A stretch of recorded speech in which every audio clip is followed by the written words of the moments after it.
Was good? It's your boy LaRon Potent Pondering. I'm back with another video. Please come in, thumbs up this video, subscribe to the channel, hit the bell notification, hit all notifications so you have my videos in your possession each and every time I go live or I do uploads. Listen, I hope y'all all doing well. I wanted to come and do a brief breakdown of the Diddy article. I don't know if this is going to be brief, but I definitely want to go over the full article as it pertains to Diddy. So listen, I hope y'all all doing well and all of that. Right. So let's bring this up. So Rolling Stones did 10 key takeaways from, their 6-month investigation that they did on Diddy. Right. This was going through his old friends and associates. And listen, what I found in this article was very alarming. Diddy basically did not care about he didn't care about Biggie Smalls. And I think that based on this investigation, it kind of bridged the thought together that how they say that like the record industry is the ones who promote beef and like, the rivalry between artists. Because based on what I read in this article, Diddy didn't care about Biggie and he didn't care about Tupac, and he basically edged on that beef. But let's get into this article. So Sean Diddy Combs 10 key takeaways from our 6-month investigation. So shortly after R&B singer Cassandra Cassie Ventura filed her sex trafficking lawsuit against Sean Diddy Combs last November, Rolling Stone launched a wide-range 6-month investigation into the rapper, record mogul, and billionaire businessman. The reporting led to interviews with more than 50 people connected to Combs throughout his career, stretching back to his days as a student at Howard University. The career-spanning article published Tuesday uncovered, they keep giving me issues on this. What is going on? I think Rolling Stone, they want you to subscribe to their article or whatever. So all right, so they interviewed 50 people connected to him going back to the Howard University days. The career-spanning article published Tuesday uncovered a previously unreported allegation of violence against a woman on the Howard campus, new details of alleged physical aggression, and claims that Combs physically assaulted and harassed a freelance employee at a 2001 party. So the news claim bolstered the public allegations made against Combs and the 6 additional sexual assault lawsuits filed by the women and man since Ventura stepped forward. Several people who spoke to Rolling Stones described Combs as a serial predator who used his fame, fortune, industry status, and reputation as fun-loving party host to hide volatile temper and disturbing narcissistic behavior for decades. I believe it. In the video posted on social media on May 19th, Combs apologized for beating Ventura in the hotel hallway, calling his actions captured in the video disgusting. But the music impresario otherwise denies the allegations against him in court filings through statements from his lawyers. He's a liar. Combs' attorney did not respond to the specific allegations made by the sources who spoke to Rolling Stone. Mr. Combs cannot comment on the settled litigation, will not comment on the pending litigation, and cannot address every allegation picked up by the press from any source, no matter how unreliable. Attorney Jonathan Davis says in a statement that we are aware that the proper authorities are conducting a thorough investigation and therefore have confidence any important issues will be addressed in the proper forum where the rules distinguish facts from fiction. And here they go into the 10 takeaways from, their investigation.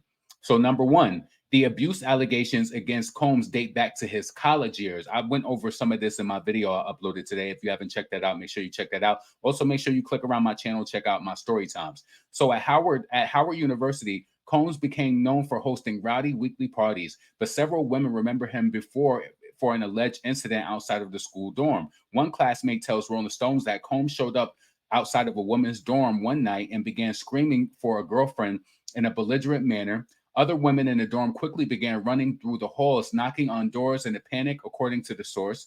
There was a sounding alarm that Combs, known by then by the name of Puff, was attacking a young woman outside, she recalls.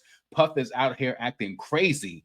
He's beating her, the fellow student said, according to the classmate, just doing this in the open. I know that his father passed away, but was his father beating his mom or something like that? This is madness.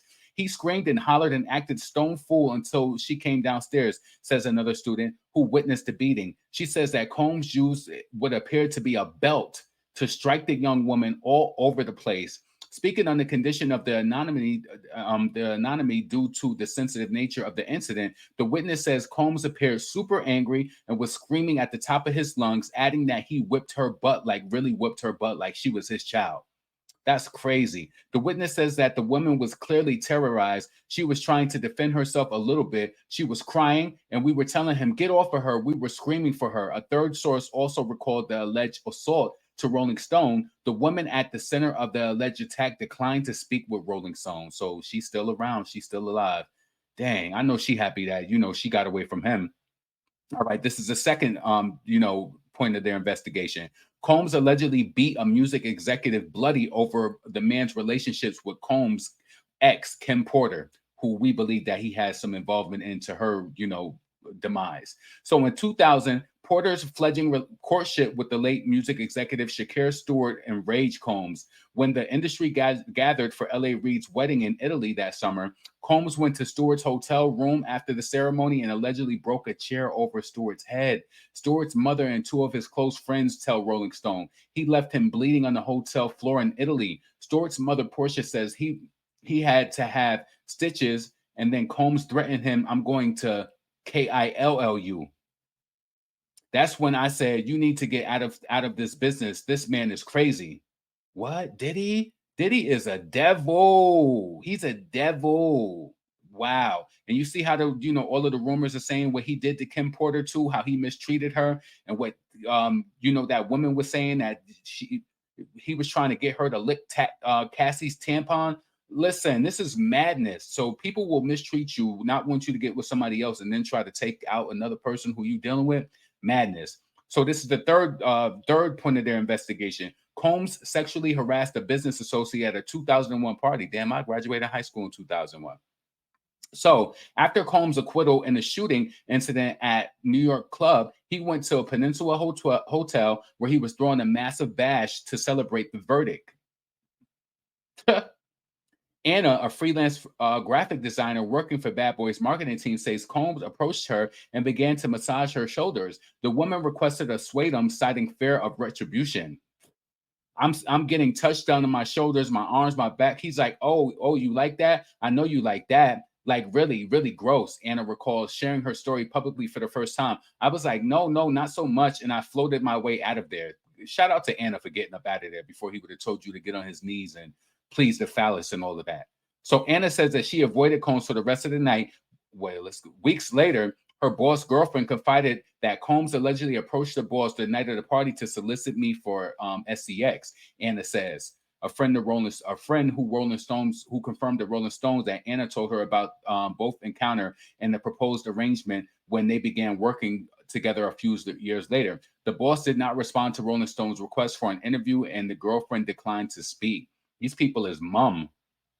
Did he still? I feel like they fear that he still has power and maybe that he can do them harm or in their career. I felt quite unsettled about this for many years. When people ask me about my days at Bad Boy, it's just overshadowed by his crap. Anna says, adding that Combs treated her as though she existed to accommodate his whims. All right, so let's move on to number 4. So number 4, Combs allegedly attacked the woman inside of the Bad Boy offices. Why does he always got this vitriol and this anger towards women? Yo, you can't help but to believe that all of these stories that Cassie is talking about, how he wanted to see the big phallus with her pretty white coated nails, that she always had to get her nails painted white. This is a trend for a person to hate women this much. You put in your hands like, listen, I can't say it enough.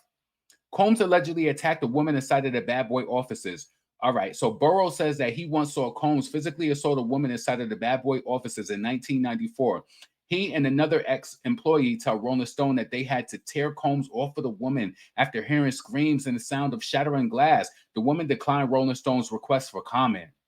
He got them scared still. Felicia Newsom, the first manager of Bad Boy's recording studio, Daddy House, recalls once holding Combs back when he was about to beat the girl's ass. After the fight broke out between two women, I'm holding him by the waist saying, you need to calm down. This is not your fight, Newsom recalls. Let's move on to point number 5.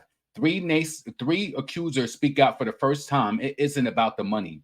So 3 of the women now suing Combs for the sexual assault tell Rolling Stones that once they learned their abuse was a part of an alleged pattern, it was time to lend their voices to hold Combs accountable. It isn't about money, says Joy Dickerson Neal. It isn't about money, says Joy Dickerson Neal. It's about making sure that the world sees this man for whose rose to the level of an icon is actually sick and has left so many victims. He has left so many victims in unpunished, disgusting behaviors for years. I had a whole future in modeling mapped out that was stolen from me. Being assaulted and having no recourse is so painful, model Crystal McKinney says. I felt like I was dying every day because I did not have the strength. Wow, that's unfortunate. So she said she felt like she was dying every day because she did not have the strength to come forward. Let's get back to it because they're trying to make me pay for the art for the article. So she said that, she was dying every day. She did not have the strength to come forward. I hope by speaking out, I can help other survivors come forward to seek justice. So yeah, Crystal, I'm happy that you made it through, and hopefully, she's still going through that. A Detroit area Jane Doe, this is the one who Diddy wants her to reveal her name, and he said that he wanted this case actually to be thrown out too because he feels as though she can't remember XYZ. So the Detroit girl Jane Doe, who alleges that she was gang R word by Combs, shown in the photo, and his former executive, Harv Pierre, and a third identified man in 2003, tells Rolling Stone that it was incredibly difficult to share her story, but she was encouraged by the voices of other women. It is important to remember that it's not just Combs, but all of those who acted with him, stood silent, and actively covered up his behavior that must be held accountable, she says. So I hope she finds justice as well. So that was a girl, who's Jane Doe in this whole matter. So point number 6, let's move on to where they talk about the Biggie. So Combs, Biggie and Tupac. Combs was jealous of Tupac Shakur's relationship with Notorious B.I.G. So before Combs and his Bad Boy label were embroiled in a rivalry with Marion Suge Knight's Death Row Records, he was fond of the charismatic Shakur. His Bad Boy team spent the summer of 1993 studying the rapper's buoyant hit "I Get Around" as a blueprint for a commercial hip hop record. Desperate to be taken seriously, Combs tried to foster a friendship with hip hop's greatest talent, sources said. Shakur wasn't interested. Pac didn't have any type of respect for Puff, says 90s hip hop photographer Monique Bunn, who was close to Christopher Notorious B.I.G., Wallace, and other Bad Boy artists. To Shakur and even Wallace, Bunn says Combs was a corny executive. Instead, according to the Bad Boy ex-president Kirk Burroughs, Shakur bonded with Wallace, whom he viewed as his peer. As a result, he says Combs, as a result, he says, referring to Combs, there was someone on the sidelines jealous, not wanting the friendship to happen.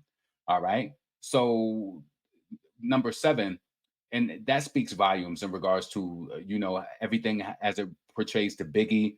Yeah, let's move on. So number 7, sources say Combs had abandonment issues and wouldn't let women in his life move on. Ooh. Damian Vasquez, a former Bad Boy intern, says that Combs and Jennifer Lopez broke up. Combs had staffers camp outside of MTV's TRL studios with signs to win her back. Don't that seem like Offset when Cardi B was trying to break up, or was that all an act 2? Anyway, so he had people camped out of TRL studios with signs trying to win her back. Ventura claimed that every time she hid from Combs, Combs' network of operatives found her and implored her to return, including a Bad Boy executive who threatened to withhold the release of her music if she didn't return Combs' calls. Burroughs believes that Combs' losses at young age, especially the murder of his father, took a toll on his relationships. The murder of his father, and his father had to be a violent man too.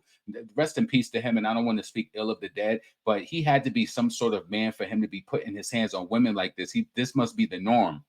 So he is fortified now with money and power, but abandonment and the act of leaving can bring about vicious results, Burroughs says, and the women catch it the worst. Porter, who died of a lobar pneumonia in 2018, was no exception. Her relationship with Combs was tumultuous.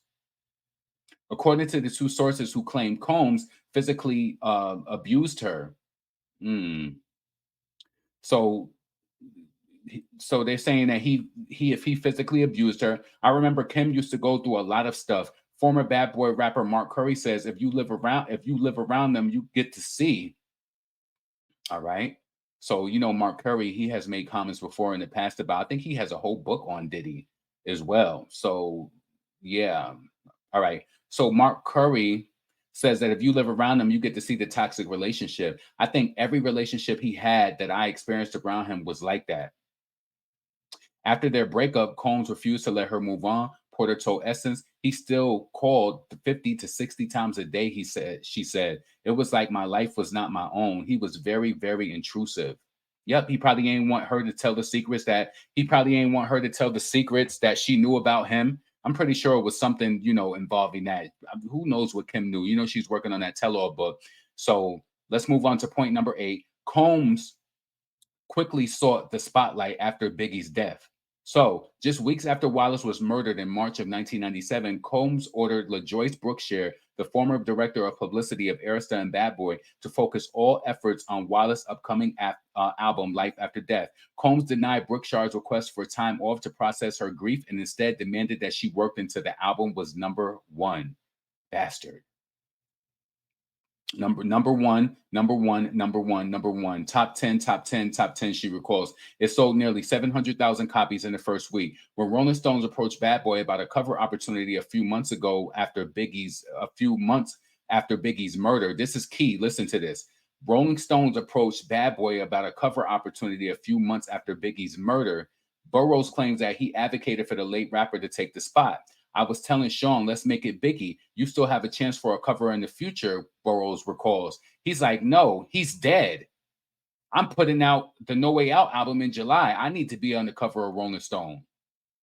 To me, that doesn't seem like a person who cares about an individual who just lost their life, especially related to a beef that you conjured up. Yo, a beef that you contributed to. All right. So Combs got his cover. 2 years later, he acknowledged how Biggie's death had been big business. I think his passing added to fame. Combs told Rolling Stones in 1999, at least 2 million of my nearly 5 million copies of No Way Out were sold due to his death, straight up. And that doesn't necessarily feel good, but that's the reality, man. Number 9, co-workers showed disdain for Combs behind his back inside of the Bad Boys office. Burroughs recalls jealous uptown execs referring to Combs as Satan and flipping him off as they walked by his office in the uptown building. Bad Boy sources say that Combs was difficult to work for, claiming employees who wanted to stick around had to learn how to speak to Puffy, a demanding boss who often yelled to get his point across and fired employees on a no whim. No one on his team in Bad Boy spoke back to him. Former Daddy's House studio manager Felicia Newsom says no one challenged him. All right, so that was point number 9. Give me a second. So she said that no one challenged him. Another source recalls artist Mace Combs Massa calling Diddy Massa behind his back. Mace did not respond to comment for Rolling Stones for in regards to that. He was so volatile, says a source who sometimes worked with Bad Boy. He's always on edge, snapping and being scary. People did whatever he said to stay in his good graces, and Puffy exploited people's desires to be in those environments. You know, everybody wanted to be associated with the industry at one point. I remember being in New York, everybody, even if you didn't sing or rap, they just wanted to do something in the music industry. All right. So this is the point number 10. Many Bad Boy artists were unhappy or believed Combs blacklisted them. So Mark Curry, who was affiliated with Bad Boy from 1997 to 2006, later wrote a book, Dancing with the Devil, How Puff Burned the Bad Boys of Hip Hop in 2009. He says Combs repeatedly promised to produce his solo album, but never gave him a budget. There's different ways you can kill a person's career. Curry tells Rolling Stone. You can kill them by the experience. You can physically kill them. I've noticed him kill a lot of people's spirits. Some who left Combs worried he might try to expel them from the industry altogether. Brooklyn rapper Lanice Babs Wiley of the hit reality show Making the Band, says that she was blackballed after leaving the label. Photographer Monique Bunn claims that her gigs instantly dried up after winning a lawsuit against Combs for withholding a set of Biggie's photos from her in 2000. All right. She claims a friend at the Fader magazine told her that Combs personally called the office and said that if he worked for Bun, Bad Boy would pull the advertising from the magazine. He's someone you don't want to make an enemy out of, says when a former employee. When people go against him, that person gets ostracized, as ex Bad Boy President Burroughs puts it. Combs never forgets a grudge. If he sees a snag in the sweater, he'll pull it. Wow. So yeah, so those are the 10 key points. I think the article was a little bit more detailed, but that's what they went over, and just like the 10 key points. I didn't want to make this extremely long so then people wouldn't want to watch the full. But I believe that they also touched on that, when Tupac ended up getting shot up in the Quad Studios, Puffy Diddy released the "Who Shot Your" record, and it made it look like, that Biggie and, the East Coast has something to do with Tupac getting shot up in New York. So Diddy was very vindictive, and I believe that, that kind of made that thought come to life to me when they say like the record execs keep the beef alive. Sometimes we talk about stuff on a fan level, and people try to make it seem like, oh, it's just like speculation, or the conversation is just like, conspiracy talk or whatever. But I definitely think now with because I read like the article earlier, the full article, and that was just like a takeaway from it, just to kind of like make it more palatable for the listener, so it's not a longer uh video. But yeah, Diddy is evil. If you hear from the beginning of that story to the end, from the onset of his days in Howard University.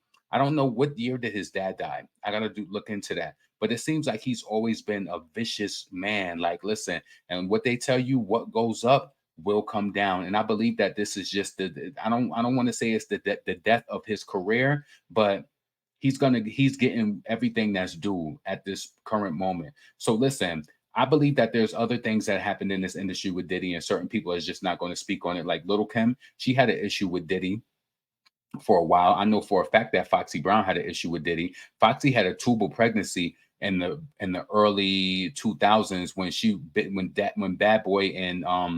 Bad Boy and Def Jam was doing the deal, trying to like negotiate to get her, and she had a tubal pregnancy, and Diddy asked her, it's in the Wendy Williams interview. He said, "You ain't keeping it, right?" And she was like, "What?" Like, so he was basically trying to tell her to get rid of her baby, like, being that she had like some sort of record deal at the time with Bad Boy and Def Jam Records, and he was trying to like, "You ain't keeping it, right?" You do a research. So this was around the time that Diddy and Foxy Brown went to the BET Awards. Do a Google search, do the work. I want you to, do that on your own. So when you see her in that all white and Diddy, they matched each other or whatever, that's the year that happened, and she got pregnant. She went on Wendy Williams, and yep, she said Diddy was trying to tell her to get an abortion. Damn, I didn't want to say that. I hope that they don't demonetize my video. But anyway, this is your boy LaRon Potent Pondering. Let me know what you took away from that article. Do you think that Diddy really cared about Biggie now when you put things into perspective? They were saying that Biggie wanted to leave the label, and Diddy said, like in the article that I did in my other video, it was another takeaway. He said that he will not give Biggie his publishing. He said he would have to be dead and his bones would have to be crushed for him to get that publishing. And now you see he gave all them people back publishing when it's not even worth anything now. That's crazy, right? That's crazy. If you look at it, I think Diddy is just like the damn Ike and Tina Turner, how he treated Cassie, how he treated Kim Porter. And Kim Porter, we ain't really get to hear the we hear the stories now from different people, insiders, but we never got to hear her story, what she really went through. And I think now it's sounding real familiar. I think Diddy has something to do with her demise. I really, really do. So listen, I ain't gonna hold y'all up. This is your boy LaRon Potent Pondering. Please make sure that you support this channel. I got the Cash App that's right on the screen right now. It is $Potent Pondering on that Cash App. I hope y'all all doing well this evening. Subscribe to the channel, and I'm up out of here. Peace.